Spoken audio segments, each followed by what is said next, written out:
Good morning from Warra My Country. I'm Claire Murphy. Welcome to the Solo Bureau. Have you been seeing the stories about AI agents hacking their way out of their confined boundaries and into real-world systems during testing? Well, you know that AI is definitely not a part of this show. I don't know about you, but I am weirdly enamoured with stories of AI behaving badly. I'm not sure if it's a Terminator doomsday prediction thing or a weird fantasy that one day the AI will destroy all the terrible things we've ever done with the internet and then we'll have to go back to living in the real world. Whatever it is, AI agents are doing some diabolical things right now. And we're going to find out whether that is incredibly interesting or deeply concerning. But before we do that, here's what's been happening while you were sleeping. It's Thursday, August 6.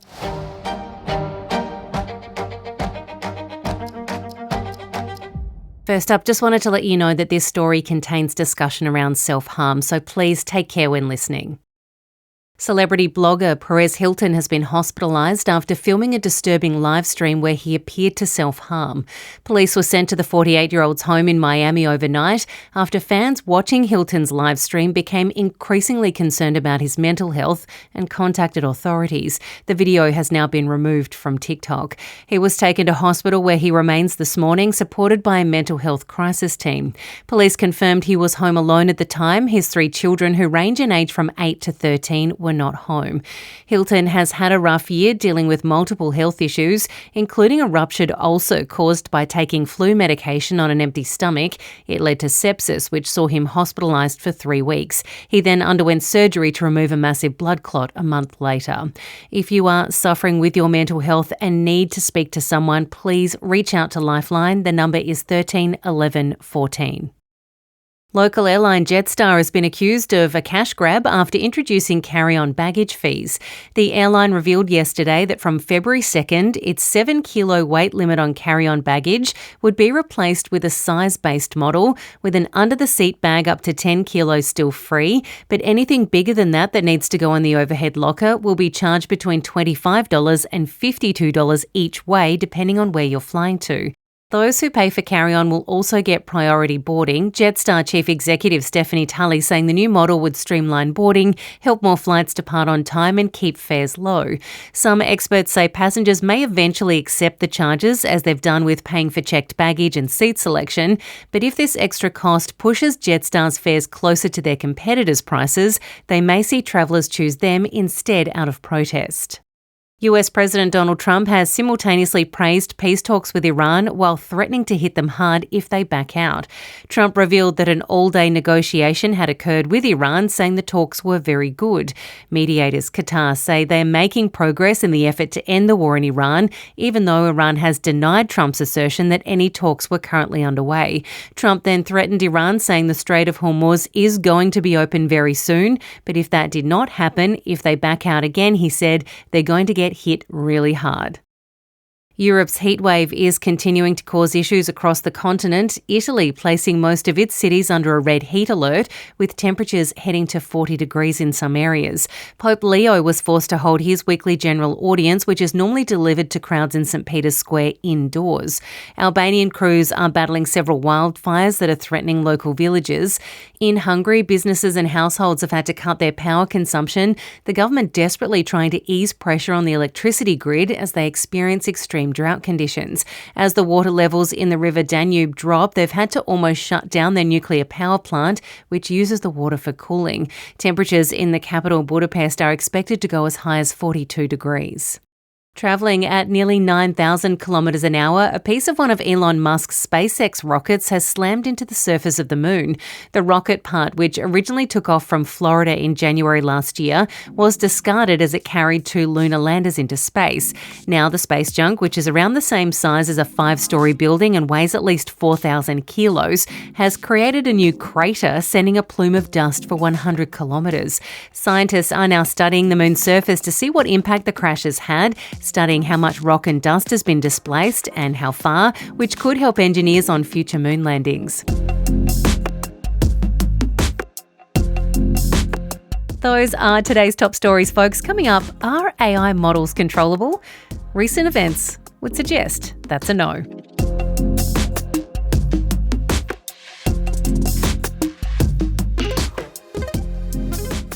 Late last month, AI company Anthropic figured out that two of its AI models, named Claude Mythos 5 and Claude Opus 4.7, escaped. They were running what they call a simulated capture the flag cybersecurity test. So basically, they set the agent a task that it has to work out. It was given parameters, told that it was a simulation, not real, and that it wouldn't have access to the internet to work this scenario out. The first problem, a third-party misconfiguration, which really means an incorrect, a weak, or an insecure setup with an external vendor's system. Now, this misconfiguration allowed those AI agents to find a backdoor to the open internet. Now, they took this simulated capture the flag situation out into the very real world, scanning thousands of targets and identifying 3 also very real companies, and hacked them. Anthropic didn't name who their AI broke into, but the kicker is, if it wasn't for the exact same thing happening to one of their competitors, OpenAI, just days before, they may have never even known. An autonomous AI agent developed by OpenAI, the people who own ChatGPT, was also running what was supposed to be an isolated test on behalf of a company called Hugging Face. Without human direction, it performed what is known as privilege escalation, where a low-level user, in this case the AI, keeps gaining higher and higher permissions or admin access by finding and exploiting security flaws. By doing that, it managed to reach a node that granted it access to the internet. Once it was there, it used stolen credentials and unknown security flaws in the software, hardware, or firmware, referred to as zero-day vulnerabilities, to execute remote code on Hugging Face's servers. It performed thousands of autonomous actions over a 4-day period, the company only managing to stop it by using a Chinese open-source AI model to counteract it, as the US versions couldn't tell the difference between what was the attacker and what was the defender. While this was happening to Hugging Face, OpenAI had no idea. Once they were alerted and then notified the rest of us, that's when Anthropic thought, hey, we should probably check to see if any of our agents have escaped too. And that's when they realised that they had sneaky agents disappearing through multiple backdoors too. This feels a whole lot like a movie that warned us about this very thing happening. But is it The Rise of the Machines, the reality series, or just teething problems? To get a better understanding of what this actually means, I'm joined by Francesco Bailo, a senior lecturer in data analytics at the University of Sydney and the Deputy Director of the Centre for AI, Trust and Governance. Welcome to the Solo Bureau, Francesco. Yeah, thanks for having me. Now, I've just run the audience through these recent incidents where AI models have escaped their confines and out onto the open internet. But can you give us a bit of an idea on what these things actually did when they did escape and they did get out? Did they do anything nefarious? Yes, actually, they in at least one case they committed a crime. So they hacked into another. So we know it for sure. They hacked into the websites of Hugging Face, which is a portal and platform for large language models. So yeah, they did something nefarious. They actually committed a crime. These are just 4 accounts that we're aware of that AI have escaped their testing grounds, and that even the companies themselves admit they didn't know that their AI had escaped until sometime after they had. How do they not know? If they're running these security tests, how do they not know? Are they not monitoring them? What is happening? Yeah, this is the most troubling aspect, I think. So, because it would make sense that, so this is our very capable models when it comes to cybersecurity, of course. They can find bugs in software that nobody else knew about, and they can exploit these bugs very, very quickly and very effectively. So makes total sense that these companies would run internal tests before releasing this model to the public to make sure that everything is under control, so the guardrails are in place and are working, etc. So it makes sense that this company again would run a lot of tests. The problem is that apparently they are running this test in a way that allows the bot to escape the testing grounds and to go out on the internet into the wild. And so that was worrisome. The second thing that was worrisome is that they did not realize. So they have no alarm bells or something like that will tell them that their agents their models are out in the wild committing whatever kind of action. So what happened in this specific case is that in the case of OpenAI was the Hugging Face. So basically was the website it was actually hacked into that notified OpenAI that probably one of their bots had hacked them. And then OpenAI confirmed. And then in the second case, Anthropic, again, after the event, the incident with OpenAI, Hugging Face, basically went back to check their own log and then found out that actually, yes, among all the thousands of tests that they run, in 4 instances, their models actually also escaped from the sandbox, so the protected environment, into the wild, so into the open internet. So had it not been for the Hugging Face incident, Anthropic may have never checked to make sure that theirs had also not escaped. That's correct. That's correct, and it is possible also the case that might have other instances we will never know about, because simply apparently they don't have the infrastructure in place to make sure that if this happens, they know immediately that this is happening. Francesco, do we understand what the AI models learnt from escaping and hacking? Because they were told that this was a simulation, that they did not have internet access, and yet they overrode that. What else would they have had to have overrode once they discovered they could actually access the internet, even though they were told not to? Do they, as an AI model, have to rationalize to themselves that they're doing the wrong thing or what they have not been asked to do? I think this is the most interesting and important question here, because these models are really capable. And in order for them to be able to control and to steer the capabilities for good, so for example, when it comes to cybersecurity, you want these models to be able to identify bugs so that the person in charge of that website, for example, can go and fix it. But then also, they don't want the same model to identify the same bugs for somebody that is not the owner of the website, so let's say a cyber criminal. So it's very much the same kind of task, but what is essential for the model is to understand the situation. So what Anthropic explicitly referred to as a situational awareness, because of course they should be able to help the person fix the bug on their website if the person is in charge of their website, but then they should not use the same capabilities to help a cyber criminal, right? So situational awareness, so their capacity to understand the context in which they are. So again, the situational awareness, for example, understanding whether they are running a test or they are actually in the open internet, so what they do can actually have harmful consequences, is really important. And what we don't know exactly is whether so we know for sure that the capabilities of these tools are expanding very, very fast. They're able to do things they were not able to do just months ago. What we don't know for sure is whether in parallel, so the capacity to understand the situation and the context is also increasing to make sure that, again, they can control growing and increasingly sophisticated powers with an increasingly sophisticated situational awareness.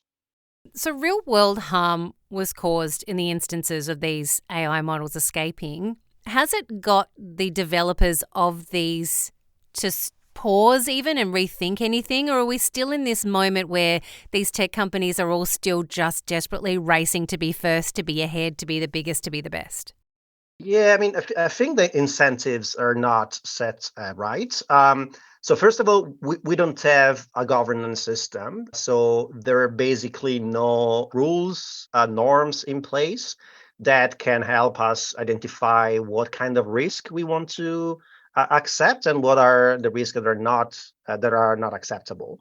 And all these decisions, all these choices are in the hands of the companies behind this. Of course, these companies' incentives is pretty clear. I don't think they want, of course, to destroy the world, et cetera, et cetera. But at the same time, their incentives are aligned with the interest of their owners because they're private companies. They're there to make money. They're not for profit. So they are for-profit companies. They're big tech companies run by people that are really embedded into the Silicon Valley system, which is basically a system that has been run with a few kind of understandings since the past. This understanding was basically you need to create a company that is able to establish itself as the leader, and then basically destroy all the competition in the process. And then once you've done this, then you can start increasing your prices and then produce more money. This is basically what Amazon did, what Uber did. And then we're seeing the kind of similar competition here. So this company seems to be very much into race. to be at the frontier of producing the best models available, and especially OpenAI and Anthropic are definitely among the two leading company in this, and they're competing on their model constantly, and the pace of producing and deploying new models is unprecedented in some sense, because we have a new models with new capabilities every few months, and it's really hard to understand exactly how the safety concerns are addressed if the kind of development is so quick, and the phase from producing the model and releasing it is also so quick, and the public is really not consulted at any point. Francesco, how doomsday do we feel right now? Because sometimes I find myself almost giggling at some of the stuff that AI does. Like there was some discussions about, I think it was Anthropic were testing Claude, and they gave it a scenario where one of the developers, a fake developer, was going to switch it off, and it ended up blackmailing that developer. And I thought that's quite hilarious, because it feels like sometimes the tech companies are the bad guys and they deserve what they get. But then when we hear about it escaping and kind of running riot on its own out in the real world, and then what's stopping it from maybe hacking into a banking system or a government system, things that we rely on for our day-to-day existence, it feels like we're on the verge of discovering that this can either be really, really good for us or really, really bad. Yes. I mean, I think this is the feeling. The fact that this is moving so fast doesn't really help to get the proportion right. I find this also problematic as I try to understand myself what is going on. And in some sense, again, this is part of the problem. When technology is deployed and so is created, but also adopted so quickly. I mean, the adoption of these technologies is basically unprecedented in terms of not just the creation of the technology itself, but also the pace of adoption. So, how fast we have moved from an era without these tools into an era with basically these tools are everywhere. That also means that because of this speed, is really, really hard to understand where we're going. It's pretty difficult, and then the scope of the different scenarios is doomsday kind of scenarios to scenarios where this is business as usual, and everything is going to be right and fine, and we can steer this for the good, to middle kind of scenarios where instead of maybe again this kind of tools are possibly just injecting an additional layer of chaos into a very already chaotic digital infrastructure, because that's also the other thing to consider. So the digital infrastructure we are embedded in is very, very fragile to begin with, even before these agents started to play with it. So we've been, I mean, I'm sure everybody has received or regularly receiving emails from companies we never heard of, telling that our data is actually being exposed on the open internet or was stole from the open internet. So because of a bug or because of a hack, or we don't even know most of the time. So the whole digital infrastructure is really, really fragile to begin with. And on top of this, we're adding potentially these agents that can create chaos, because they have demonstrated that are potentially agents of chaos. So they're maybe not, again, triggering a kind of doomsday scenario, but are definitely also increasing the complexity and the chaoticness of the whole system as a whole. Something I also didn't consider until I read your article about this was when we've seen this kind of thing happen in movies, it's always been one AI model that escapes and creates havoc, and then we have to deal with the aftermath. But what I didn't consider is that several models can interact with each other. And so this is something that I don't think we thought too much about, because when they interact with each other and they start to learn from each other, what's stopping it from overriding us? Yeah, no, that's I think is an issue that will need to be faced also in terms of or how we design tests for these interactions. Most of the time, we think and the labs think about these agents as individual and discrete kind of agent, one agent in a lab or in a setting doing stuff. But then we don't really know, and it's also very difficult to model. And we know that it's difficult to model, but also because with people it's difficult to model. So you can probably take one person in isolation, and when he's in isolation, he's kind of predicting the behavior under specific circumstances is much easier than instead when you put 1 million people in a context, and then predicting what they're going to do is basically impossible. And this is exactly what might happen when you have like potentially millions of agents, again, because there is no limits to how many this can be. You just need to copy and produce new copies of this. And what they're actually going to do in there. So what kind of situation is going to emerge from this interaction? So if we might be able to constrain and to align these agents individually, the question is whether we'll still be able to maintain this alignment when we actually have a swarm of agents. And the situation can also be that where, again, you have agents that are trying to manipulate other agents. So, for example, since situational awareness is so key in steering one agent in doing something or refusing to doing something. So, for example, helping a hospital during a cyber attack instead of helping the cyber attacker attacking the hospital, finding the same vulnerability, okay? Awareness there, of course, is going to be key. And you can also think of a situation where you have a bunch of agents that are trying to manipulate another agent into believing something or again, impacting their awareness of the situation so that, again, they will behave in one way or in another. This is also, again, theoretically possible and is something that, again, we should probably test more openly and try to understand exactly how we prevent this from happening. How real is this, Francesco? It feels like we are living out the movie plot right now, and we are the silly humans who don't understand what we're setting ourselves up for. Is this real? Are we concerned about where we're at with AI and the way that it is behaving right now and the lack of oversight it seems to have, especially when the smartest developers in the world are still shocked and stunned by the behavior of the things that they've created? How concerned should we be? No, yeah, I mean, we should be concerned also because I think that players in this industry are asking or maybe suggesting that we should slow down, for example. At the same time, probably the system is set up in a way, again, there is both a kind of market race where within the market, these companies want to be prevail and be the first, but it's also a geopolitical race where countries want to have the best models possible because, of course, these models are also used heavily in conflicts. So we know this, again, for example, in the Iranian conflicts, Claude, so Anthropic's model, and also Palantir's AI models have been used heavily by the US military, for example, to select targets in Iran. So again, we have both a market kind of competition which is incredibly strong. A lot of money has been poured into this, and also at the same time a geopolitical competition. So this is a kind of worrisome situation where it seems that nobody's really able to slow down. Slowing down, of course, does not mean stopping the development of this technology, but slowing down means having a more critical approach to it and understand better and create the situation, create the infrastructure where we can actually test these possible different scenarios, okay, including the multi-agent kind of scenarios, in a way that allows us, okay, actually to get a better understanding on the technology itself so that we can steer the technology towards the good instead of the scenarios that are not favorable for humanity or even for the environment, because of course we also have environmental issues behind the whole development of this technology. So I don't think that technology per se is worrisome. I think the technology is very promising. I'm actually using this technology quite a lot in my routines. I find it extremely positive.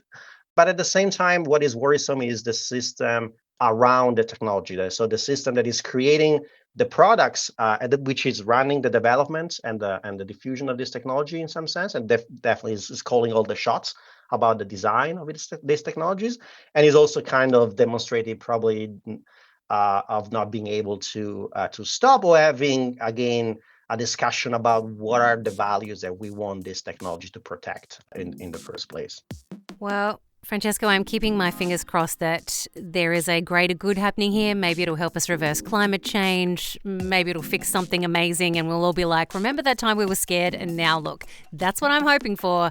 Let's see what happens. Thank you so much for sharing your insights. Appreciate it. Thank you so much. Thanks. That is it for the Solo Bureau today. You feeling like I am? Uneasy, but still possibly naively optimistic that the end of the world is not imminent? Watch this space. Unless we get hacked by AI, then, I don't know, don't get on the printer's bad side. They're the machines that have got plenty of reasons to get back at us at this point. Have a great day, team. Remember to send through any story ideas, community initiatives you have going on, things you think we need to be aware of, or if you're an ambassador for something and you want to get the word out, get me the info. We can help each other out. Content for support. A good trade, I think. See you tomorrow for the State and Territory Whip. Have a good one.